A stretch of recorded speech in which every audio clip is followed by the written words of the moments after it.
तो स्वागत है आप सभी का मेरे चैनल विंझू वर्ल्ड ऑफ लव वांसियान पर।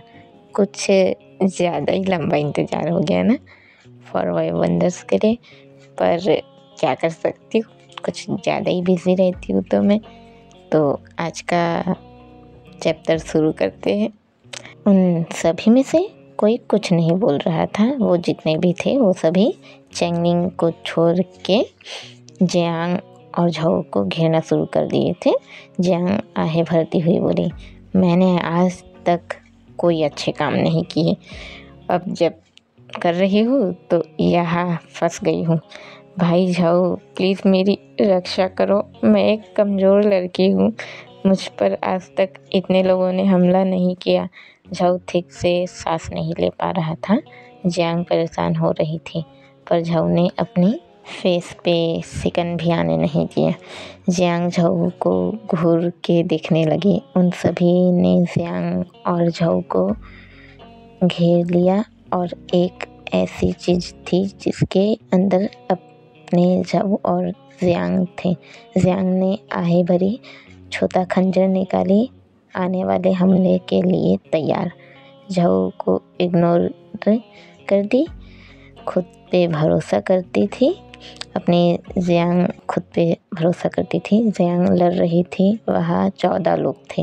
लड़ते लड़ते जियांग पीछे हटी क्योंकि वे लोग जियांग पे भारी पड़ रहे थे और उन सभी ने जियांग पर हमला कर दिया और जियांग वहाँ से निकल नहीं पाई। जियांग और झाओ एक दूसरे की ओर पीठ किए थे। झाओ की नज़रें धुंधली थी। उसने सभी को पलकें झपकाए बिना देखा।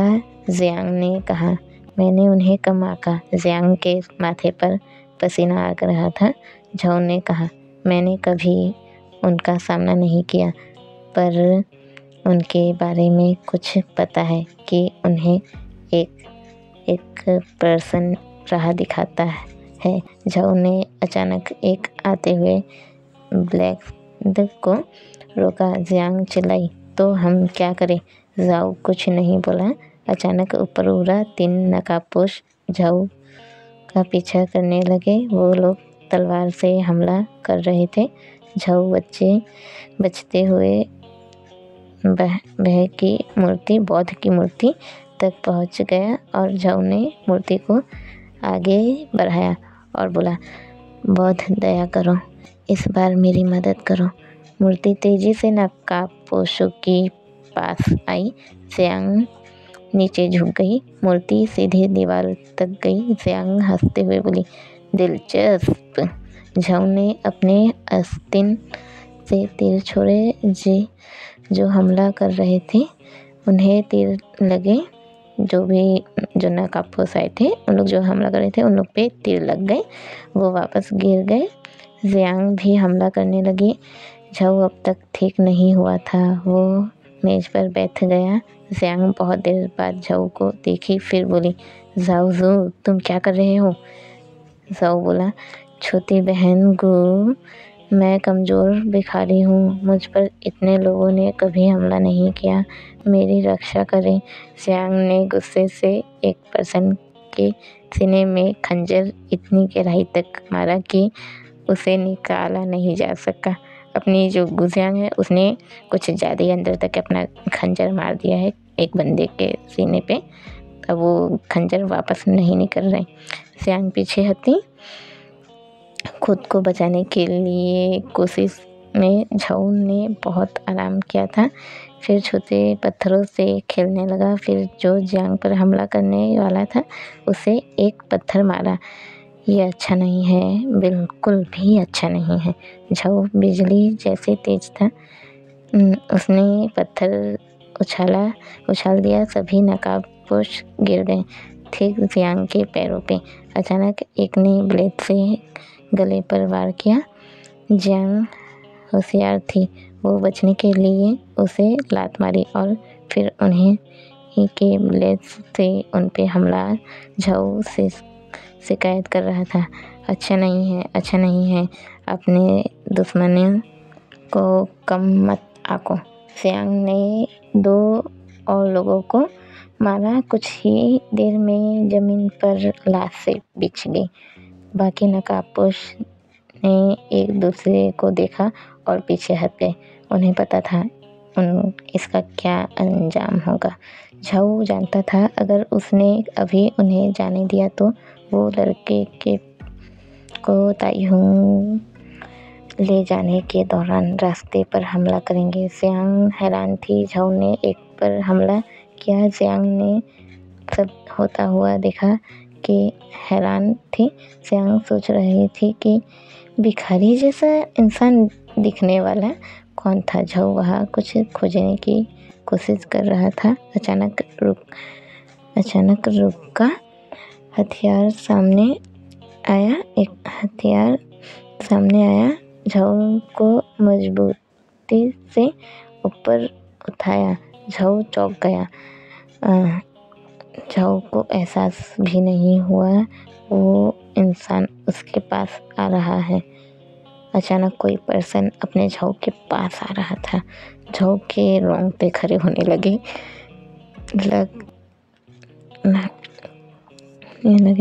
ज़ियांग चिल्लाई, मास्टर! झाऊ सीधे खड़ा हुआ। उसके पीछे जो इंसान था वो भूरे रंग का वही आदमी था जिसे झाऊ ने वाइन बार में देखा था। वह लगभग 30 साल का लग रहा था।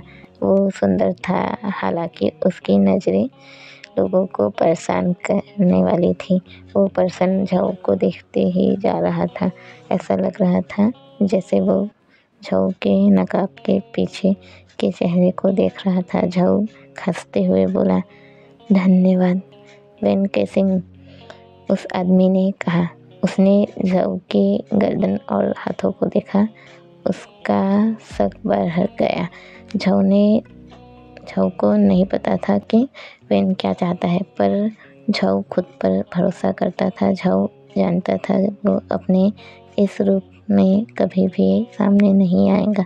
फिर झाऊ बोला, ओह धन्यवाद वेन।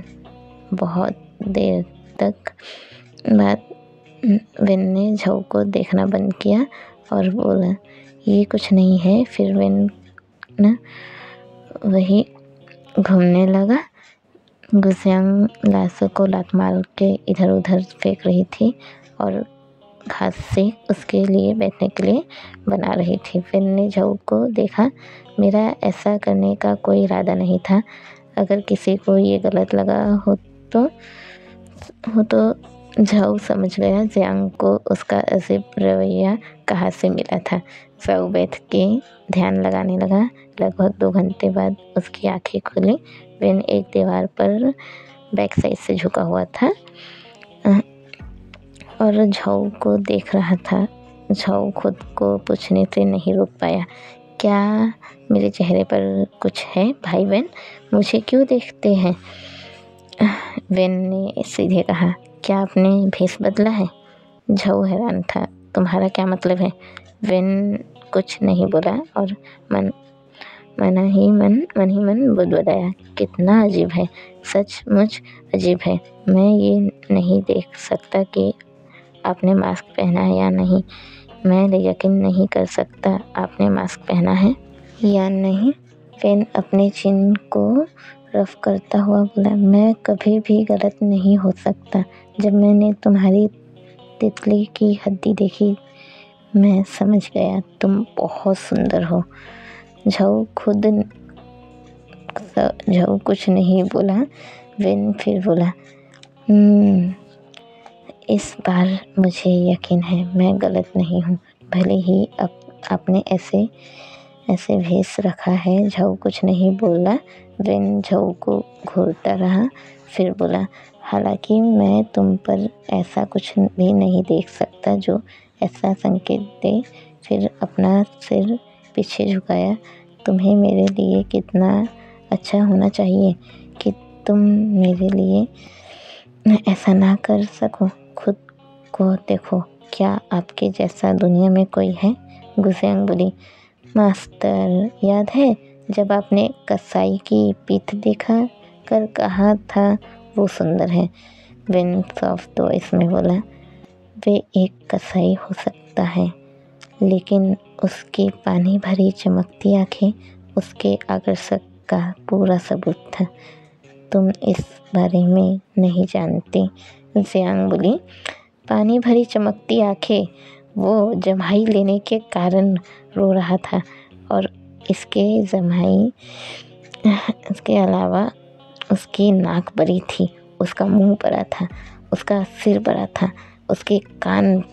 वेन बोला, जियांग तुम सच में देख नहीं सकती। झाऊ चैंगलिंग को देख रहा था। झाऊ ने चैंगलिंग के जानबूझकर बेहोश रखा था। झाऊ को लगा कहीं चैंगलिंग को बुरे ख्याल ना आए। ये सब देखकर टेंशन ना ले। वेन के आने के कुछ देर बाद ही चैंगलिंग जाग गया। चैंगलिंग छत की ओर देख रहा था। कल तक चैंगलिंग झांग का यंग मास्टर था। सब लोगों का लाड़ प्यार था। तब भी जब उसके टीचर ने बताया कि वह पूरी तरह से बेवकूफ़ और बेकार था, पर फिर भी लाइफ अच्छी थी। चैंगलिंग याद कर रहा था कल तक उसकी लाइफ कितनी अच्छी थी और एक ही रात में सब बर्बाद हो गया। उसका घर तबाह, सारे रिश्तेदार मारे जा चुके थे। झाऊ कुछ नहीं बोल रहा था।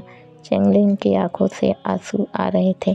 चैंगलिंग ने वेन को जियांग से पूछते हुए सुना, ये छोटा बच्चा कौन है? जियांग बोली, कहा जाता है वह झांग यूसेन का बेटा है। वेन उदासी से सर हिलाया, फिर कुछ देर बाद बोला, मैंने सुना है झांग परिवार इतना गरीब है कि उनके पास पैसों के अलावा और कुछ नहीं है। जियांग धीरे से बोली, उसने जो भी बताया उसके हिसाब से झांग परिवार की हत्या हो गई है। वेन थोड़ा सोचा, सिर हिलाया, फिर बोला, कोई चौंकाने वाली बात नहीं है कि वह इतने लाशें थी। फिर झाऊ को और मुड़ा और तो फिर बोला, वह यह क्या कर रहा है? वेन ने जियांग से पूछा। जियांग हंसती हुई बोली, उस भिखारी ने अपना नाम साओसू बताया। उसने खुद को 2 चांदी के लिए मरे हुए इंसान को बेच दिया। अब उसे उस बच्चे को ताइहू तक ले जाना पड़ेगा। वेन की आंखें बड़ी हो गई। वेन बोला, अब मुझे पूरा यकीन है कि वो सुंदर है। सिर्फ सुंदर लोग ही ऐसी बेवकूफ़ी हरकत करते हैं। जियांग को वेन के इस हरकत की आदत हो चुकी थी। झाऊ कुछ नहीं बोल रहा था। उसने चैंगलिंग को देखा, फिर पैरों से थपथपाया। युवा मास्टर, अगर आपने आराम कर लिया हो तो चले। हमें इस जगह पर ज़्यादा देर तक नहीं रहना है। आपके पीछे लोग होंगे जो अपना काम ख़त्म करेंगे। आपको झाऊ अंकल पर सौंपा गया है। इसलिए आपको कम से कम वो आपको ताइहू तक तुरंत ही ले जाएंगे। चैंगलिंग इधर उधर देखा, फिर अपना चेस्ट अपने हाथों से पकड़ लिया और दोनों रोने लगा। झाऊ को दर्द हो रहा था, उसके सिर पे दर्द हो रहा था। झाऊ दांतना चाहता था पर चुप हो गया। फिर उठ के दरवाजे की ओर चलने लगा। झाऊ बुद्ध की मूर्ति को चेक करना चाहता था। चैंगलिंग ने उसे रोका। अंकल झाऊ, प्लीज़ ऐसा मत कीजिए। चैंगलिंग बस झाऊ पर ही भरोसा कर सकता था। चैंगलिंग के लिए झाऊ ही उसका जीता जागता बौद्ध था। झाऊ चैंगलिंग को देखा और बोला, क्या तुम्हें तुम्हारे पिता ने नहीं बताया कि एक सच्चे इंसान के घुटने के नीचे सोना होता है? चैंगलिंग ने अपने आंसू पोंछे। वेन और जियांग ये सब मज़े से देख रहे थे। जियांग बोली, कल तक वो बेवकूफ़ बच्चा था और बहुत जल्द तेज़ी स्मार्ट हो गया। सब बोला, पहले खड़े हो जाओ। चैंगलिंग मना कर दिया, जब तक तुम मुझे एक्सेप्ट नहीं करते मैं नहीं उठूँगा। अगर मैं अपने परिवार के हत्या का बदला ना ले सकूं तो मैं जिंदा रहने के लायक भी नहीं हूँ। आपने मुझे बचाया है, क्या आप मुझे अपना शिष्य बनने देंगे? अंकल जाओ।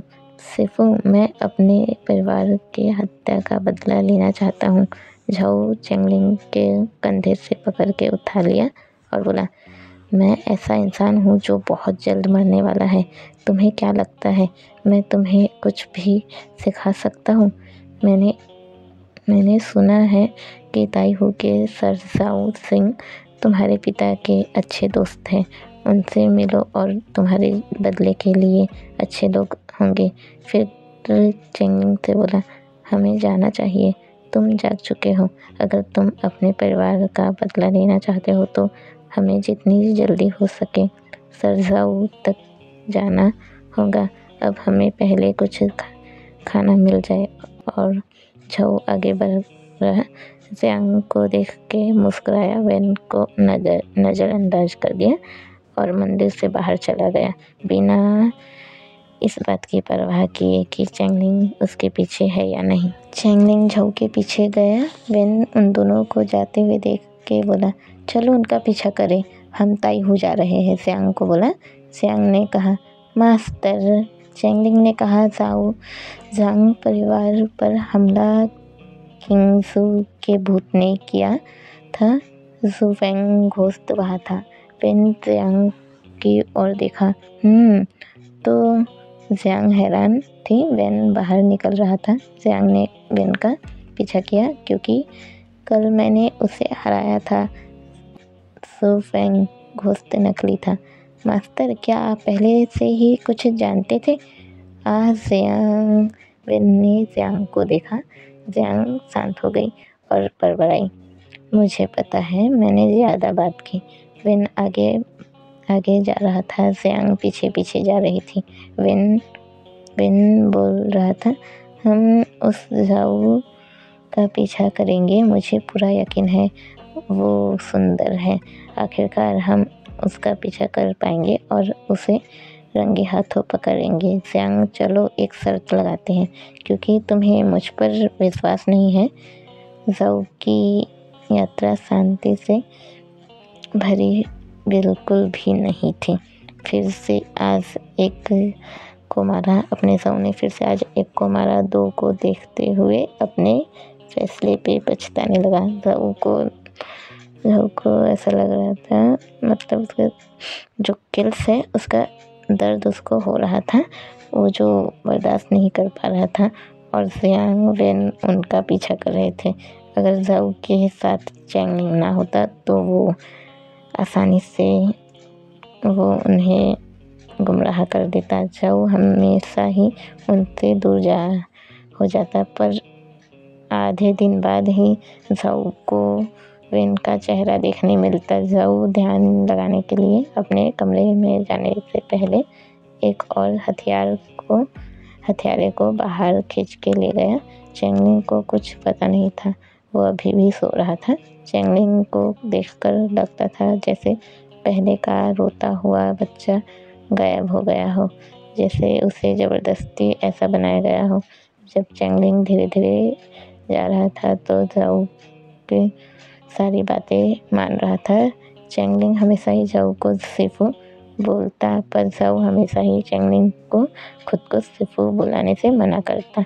जाऊ अब सोचा, ठीक है, ताइहू में चेंगलिंग को छोड़ने के बाद वो तुरंत कहीं और घूमने निकल जाएगा।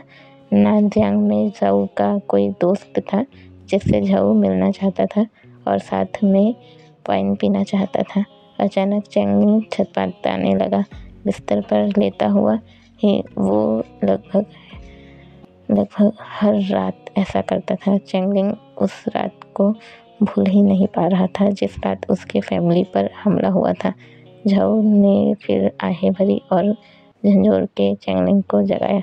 चेंगलिंग चिल्ला के उठा और बैठ गया। फिर झाऊ से बोला, अंकल जाऊ, मेरा इरादा ऐसा करने का नहीं था। चेंगलिंग की आंखों में मासूमियत थी। झाऊ को किसी की याद आ गई जिसे वो पास्ट लाइफ में जानता था। वो जो उसे यही चाहता था कि वो झाऊ के साथ जियांगो में हर जगह घूमे। जाऊ वही बैठा रहा। चेंगलिंग आराम से बोला, अंकल जाओ, मेरा इरादा आपको जगाने का नहीं था।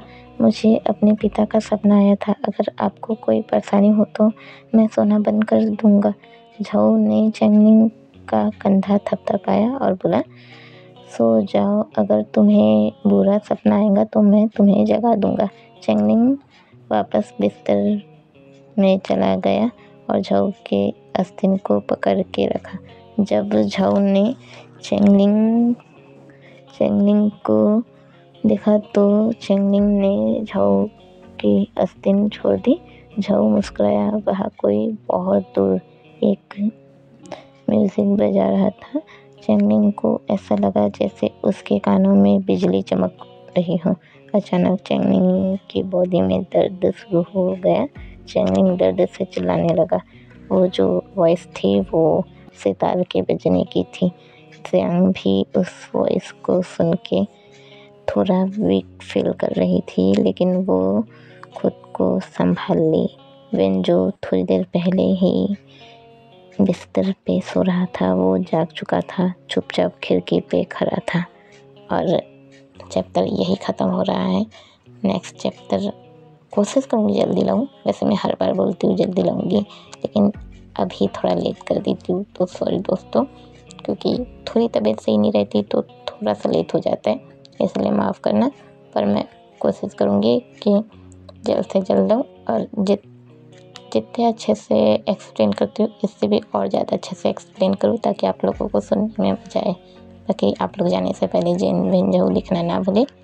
और कमेंट में बताइएगा कि आपको मेरा एक्सप्लेन करने का तरीका कैसे लगता है, ताकि कुछ भी गलत लगता हो तो उसे मैं और अच्छे से सुधार कर पाऊँ। थैंक यू दोस्तों। जय वेंजो।